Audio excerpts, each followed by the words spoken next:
Hello বন্ধুরা, রোজকার মতো চলে এসেছি আমার গল্প কথা নিয়ে। ছোটোবেলায় আমরা যখন একদম ছোট, পিছন থেকে আমরা দুই বোনকে কেউ চিনতে পারতো না, কারণ আমাদের জামার ড্রেস ছিল একরকম, মাথার চুলও ছিল একরকম, মানে একটা চুলের কাটিং ছিল। সবাই ওই জন্য আমাদের উমনো জুমনো বলে ডাকতো। তো যাই হোক, আমরা প্রত্যেক দিন আমাদের একটু একটু বড় হলে যখন রাস্তায় বেরোতে শিখেছি, তা আমরা দুই বোনেরকে একটা দায়িত্ব দিয়েছিল আমার বাবা। আমার যে ঠাকুরদা, সে আমাদের বাড়িতে থাকতেন না। যে আমার বাবা দুটো বাড়ি করেছিল, একটা আমাদের নিজেদের জন্য, আর একটা দুটো বাড়ি করার পিছনেও কারণ ছিল। আর একটা হচ্ছে দাদুর জন্য বাড়ি। কারণ আমার এই বাড়িটা যখন হয়েছিল, আমাদের বাড়িটা মানে আমার মায়ের নামে জমি কেনা ছিল। তো আমার দাদু তখনকার দিনের মানুষ, তো উনি কিছুতেই বলেছিল যে বৌমার নামের বাড়িতে আমি যাব না, এই জমিটা বাবার নামে লিখে দিতে। তো এই নিয়ে প্রচণ্ড অশান্তি আমাদের বাড়িতে। আমার মা কিছুতেই লিখে দেবে না বাবার নামে বা দাদুর নামে, কিছুতেই লিখে দেবে না। তখন প্রচুর কষ্টে আমার মাকে রাজি করিয়েছিল আমার বাবা, যে ঠিক আছে তুমি আমার নামে লিখে দাও।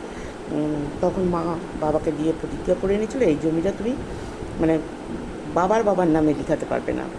তো সেটাই হয়েছিল। তো যেহেতু আমাদের, তারপরে আমার বাবা আবার জমি কিনে আমার দাদুকে বাড়ি করে দিয়েছিল। তো ওই বাড়িতেই আমার দুই কাকা জ্যাঠামশাই থাকতেন। বেশি দূর না, মানে আমাদের পুকুরের পাড় দিয়ে তো গেলে 50 মিটার, আর রাস্তা দিয়ে ঘুরে গেলে অনেকটাই। তো আমরা সবসময় পুকুরের পাড় দিয়ে যাতায়াত করতাম। তখন তো এত লোক ছিল না, পুকুরের পাড় দিয়েই যাওয়া যেত। তো আমাদের 1 গ্লাস করে, মানে এখনকার মাপের 1.5 পোয়া আর কি, মানে 250 আর হচ্ছে 175 গ্রাম, তার মানে হচ্ছে 375 গ্রাম। তো না, 375-এরও বেশি, 375 গ্রাম।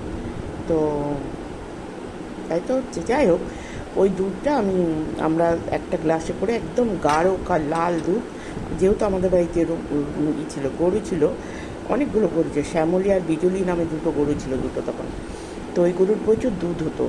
তো সেই দুধটাকে জ্বালাতো। তো ওরকম 1 গ্লাস ভর্তি দুধ।